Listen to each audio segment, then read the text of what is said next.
that music. It's good, isn't it?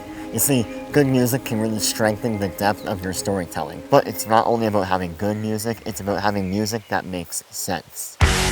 Taking my seat and see what I mean? Anyways, this video is not about music, but I did just want to remind you that I get all my music for my YouTube channel on MusicBed. If you're a creator like me or an aspiring filmmaker, I would definitely recommend you check out MusicBed for your next project. I've left a link with a great free trial down below, so make sure you guys go check that out. Hey everyone, welcome back to my channel. Today's video is a bit of a different one, but I am sitting down with one of my best friends, Emma Terrell, and we are going to talk about how to turn your passion into income and what that actually looks like as a creative person and a creative entrepreneur. But before we get into everything, I want to let Emma introduce herself. Yeah, thank you so much for having me. Yeah, my name is Emma. I'm also known online as the Urban Botanist, and I tell people I'm a passionate entrepreneur. I basically founded an e-commerce brand about 8.5 years ago, fully thinking that it was just going to be a side hustle. I was a flight attendant at the time, which was just such an era of life, but it was really a really great time for me because I got to really experience the stark difference between working a job that obviously had its perks, but was absolutely so out of alignment for me in so many different ways. And my passion, my deep-rooted passion has always been nature, wellness, plants, animals, and that's what I studied in university. So I started the Urban Botanist. It was completely out of just like my love and obsession for plants and terrariums and succulents and insects. I studied entomology at Carleton University here in Ottawa. Was always told, like, what are you gonna do with that? Like, what are you gonna do with a bug degree for those of our listeners and watchers at home, viewers at home? Entomology is the study of insects. And you taught me that. Right, like so random. But I've just always been fascinated by tiny creatures and how they interact with the natural world around them. So it led me to starting workshops and sharing my passion with my community, which felt like so deeply rooted into like my dharma and my why.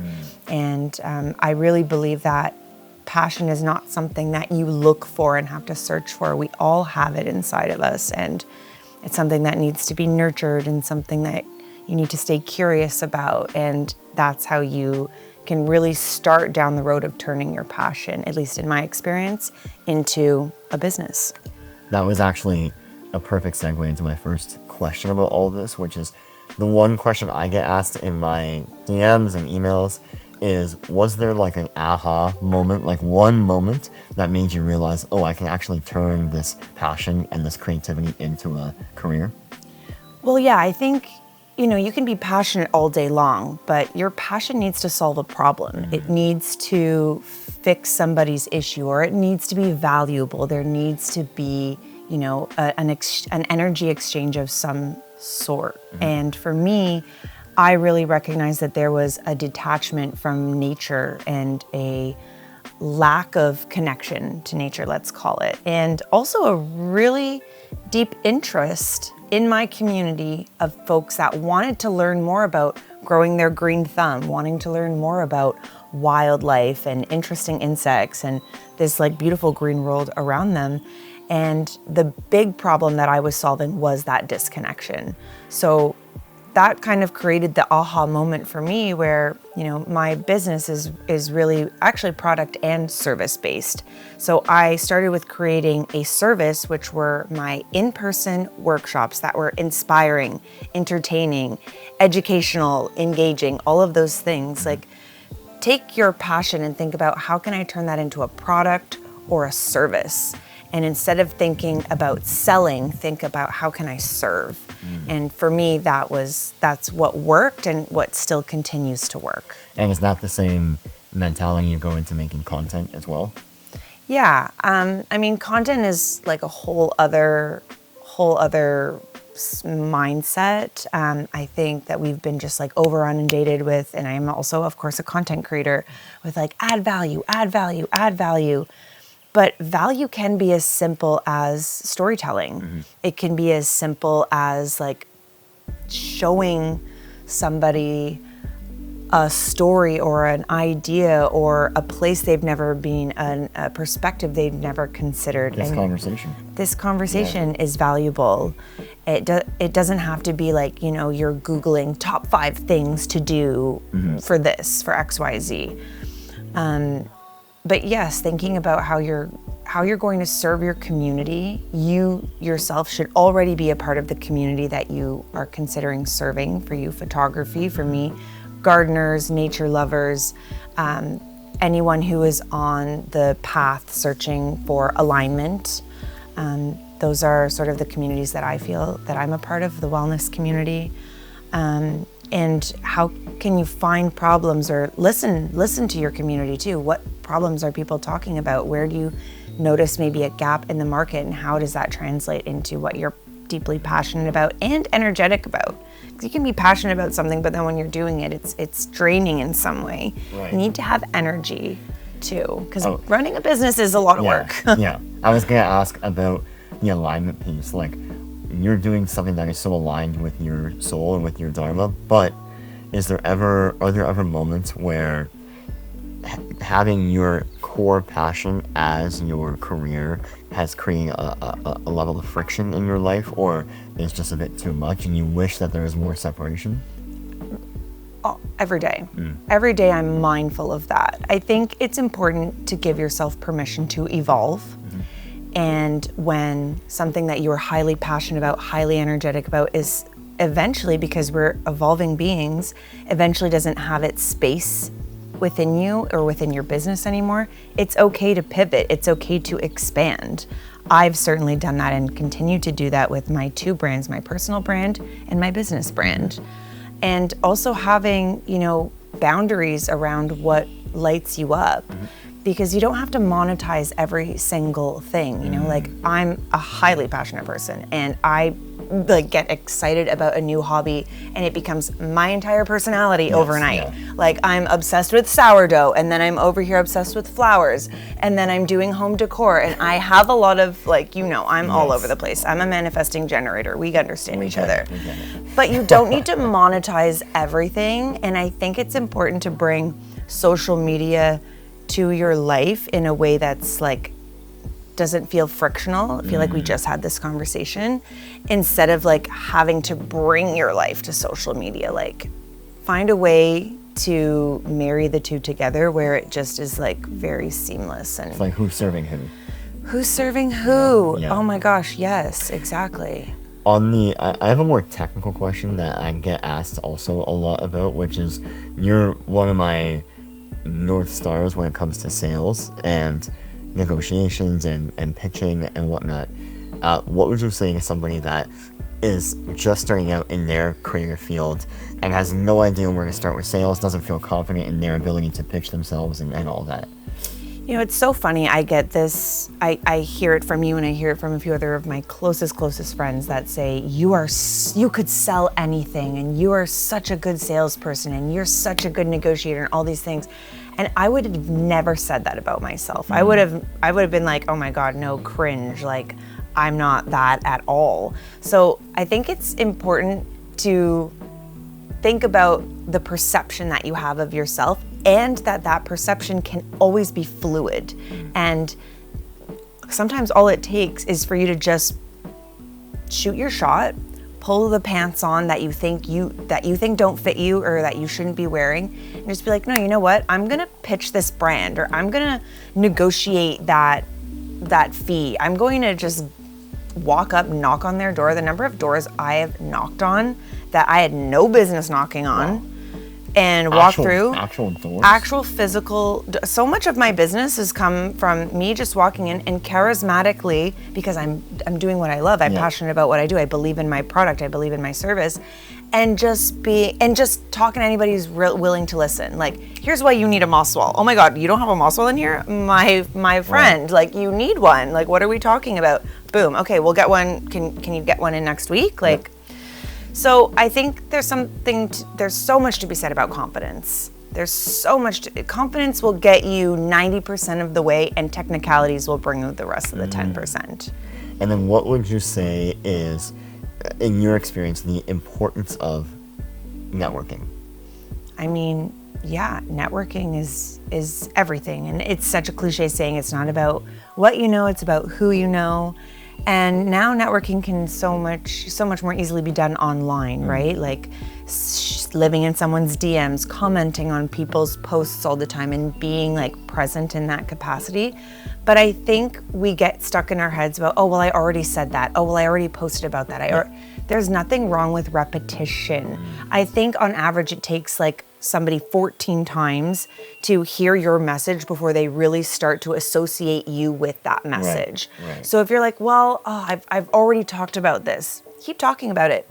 Keep talking about it. That's what Mel Robbins has done. Right. You know, that's what a lot of the biggest thought leaders have done, is they've taken very simple, you know, contextual ideas and just repeated. That has nothing to really do with networking, but if you're out there kind of shooting your shot and spreading your message consistently and saying the same thing over and over again, obviously find a way to make it land for that particular person. But there's nothing wrong with rinsing and repeating, unless it's not working. Then maybe try something else. Exactly, yeah. I want to pivot to content now that you actually mentioned the whole repetition piece about making content. How do you stay creative and not just like completely have a blank slate in front of you and go, what do I make today? I know that's a very common thing. I have been going through recently just like a little bit of I don't want to say a creative rut, but like a transition into the type of content that I want to be making. And I really, where it's come from is opening up my mind to what kind of space do I want to take up on the internet? Like, what do I want that little corner to look like? And what is the point? You know, what is the point? It doesn't have to be, I don't really resonate with here are 5 things that you need to know about this. Right. I really want to focus on creating content that makes people feel something, that inspires people to look further inward, deeper inward, I guess, and then also further beyond their own backyard as well. I definitely recognize my privilege and my ability to live the life that I live. And with that, I want, and have always thought, I want to be able to like share a piece of these experiences, these people I meet, these cultures I've dove into, and share it with my community that's interested in learning about those places. So I think as long as you're not feeling like caged up by your content, and that you have to hit these like certain check boxes, and you have to think about the algorithm, like, you know, I think value does trump virality, and thinking about the value that, yes, you're giving your audience, but what is this bringing you value as well? Or are you just trying to go viral? Something that you have done so beautifully, and something that I realized early on with the Urban Botanist was, you know, for the first 2 years of my Instagram account, I never showed my face. It was just this brand. It was just, you know, tips. It was plant porn, if you will. It was like, you know, the aesthetic. As soon as I started showing up as, okay, I'm actually the face behind the brand, I'm Emma, the Urban Botanist, and I sort of started taking on my brand as the extension of an embodiment of who I am, which is what the Urban Botanist is, and really bringing that authenticity into the brand, overnight it like totally kicked off. It's that concept of like people buy from people. Yes. Yeah, people connect with people, not brands. Completely. You were mentioning earlier about having the privilege, and right now we're filming this in Emma's beautiful home here in the Canadian outdoors, and I want to touch on something that I think about a lot when doing anything, whether it's a personal project or for my career, is environment, and how important environment is to help fuel your mission, or how it can also detract from it as well. Obviously, since moving to what is quite literally my natural habitat, so much inspiration has been infused into my life, and it wasn't always this way. I think you don't need to wake up every day and be surrounded by a beautiful forest to create beautiful content that resonates with you. I do think it's important to seek inspiration every day and that's such a mindset shift is, okay, what are the things that light me up? Taking note of that, taking inventory of that, and then thinking, now how do I integrate that into my everyday? Because that's CEO mentality. That's waking up and thinking, okay, if I had 1 million subscribers on YouTube, if I was Mr. Beast, how would he start his day today? Right. How should I start thinking about the person that you want to be and just start living that in the present today? Embody that now. And I have been doing that. I started doing that. And I look at my life, and we all should look at our life as a reflection of what's going on up here, and it's a manifestation of what you've been working towards, you know? And my dream has always been to like create my favorite day every day in my home, and that's what I've done here. Last question, because this is a photography channel. How has photography played a role in your career or in your passions, and how do you see it evolving in that space as well? I remember my first like macro photo that I took on like a Canon G7, like the first like really nice point and shoot that came out like 15 years ago. And I took a macro shot of moss. I was on a walk actually in this area at like 18, 19 years old. Wow. And I was like so flabbergasted at the clarity of this photo.